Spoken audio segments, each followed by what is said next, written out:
All right, welcome everybody. It's going to be Science Day here at the Taylor House.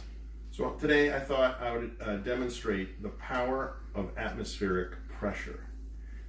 Now, I was recently watching a lecture series on thermodynamics, and they demonstrated this, and I thought it was pretty cool. So, first thing I'm going to try to demonstrate is particles in the air, they move around, they have energy. So, Sophie and Davis, can you come up and each grab a ball in each hand? Yep, and then stand right next to each other, like right here. Now move your hands around a little bit. Okay, so everything's made out of particles, right? So in the particles, try to move them at the same speed. Move them at the same speed. Look what Davis is doing. Go about the same speed. So these particles that are at a certain temperature. No, Sophie, watch Davis and do it at the same speed he's doing it. They are. So particles in a container will reach sort of an equilibrium and be going at the same speed until heat is added or some other energy is added. Now, if you add energy to this collection of stuff, they're going to move faster. So the balls are going to move faster, right? Right? And that's temperature. Temperature is a measurement of the rate at which particles are moving. Now, if I am colder, if these two particles are colder, and keep moving yours around, because yours is hot, move them around fast. Move them around fast. If I have two colder particles that aren't moving much that come into contact with the hot stuff, these will start moving too, because some of that heat is transferred to these other particles. Now, why is that important? Thanks, guys. That was fantastic. You can just drop the balls.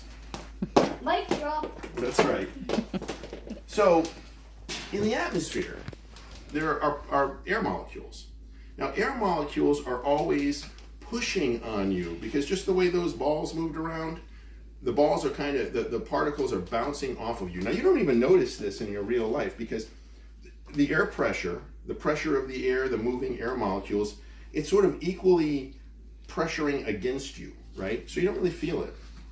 But if you create a vacuum, if you create an area where there are no air molecules, then suddenly there's going to be no pressure where the vacuum is, but there is going to be pressure around it. Now I'm going to show you something right now, and then I'm going to explain it.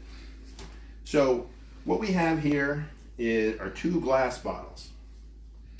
So this is a empty bottle, and this is a bottle that has a little water in it. Now I'm going to demonstrate something now, and then I'm going to explain it afterwards, right?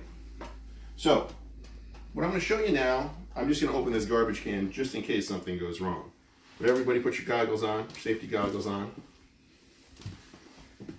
Now here, this is an empty bottle. A little residue in there. Water. A little bit of water, I'll get rid of that. Yeah, I saw that. So this bottle, of course, is surrounded by air, which is moving around at a certain temperature. It's filled with air, which is at the same temperature. So the pressure of the air molecules pushing it on the outside is the same as what's pushing it from the inside, because the air is the same temperature inside and outside. Now, if I go like this, nothing happens. You wouldn't really expect anything to happen, right? Because I'm just sort of hitting the top of this bottle, but all I'm doing is moving the bottle. I'm not doing anything with air pressure. Now, this bottle, which is partially filled with water, there's going to be a different dynamic. Now, this doesn't always work the first time I tap it, but just give it a second.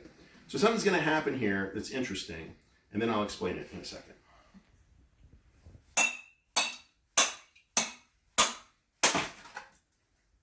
Okay, now how did that happen? It broke the bottom of the bottle, and it just had water in it. Now, no matter how hard I do that on this one, it's not going to break.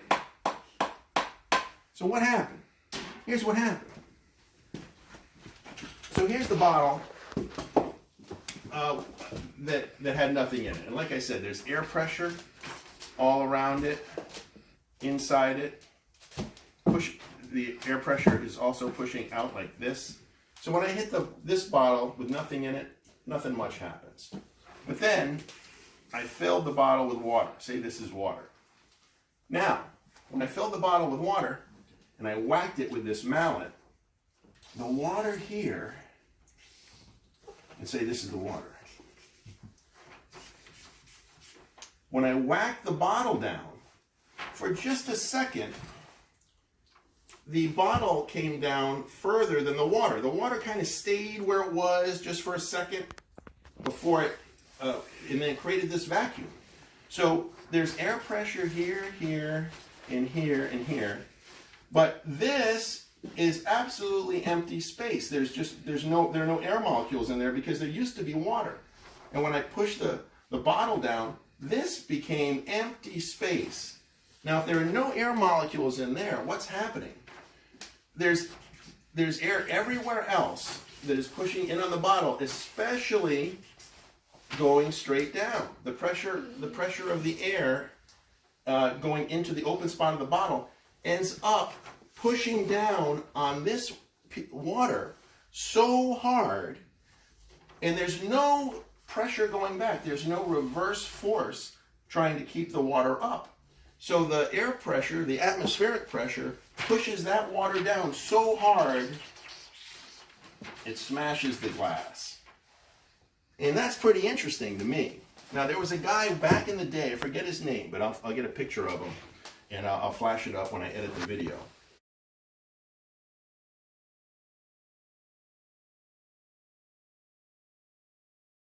Who demonstrated the principle of atmospheric pressure by taking a sphere.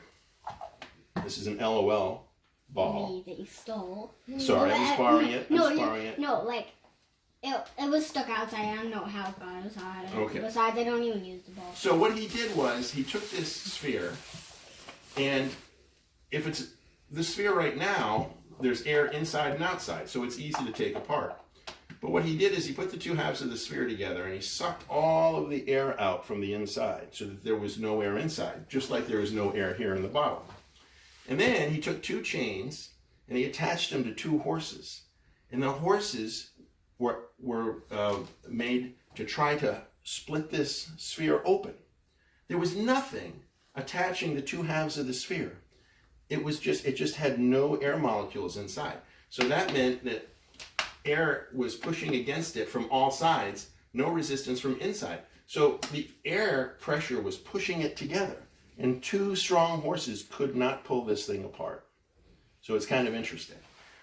So that is my demonstration of air pressure and how it makes a real difference in science. Thank you.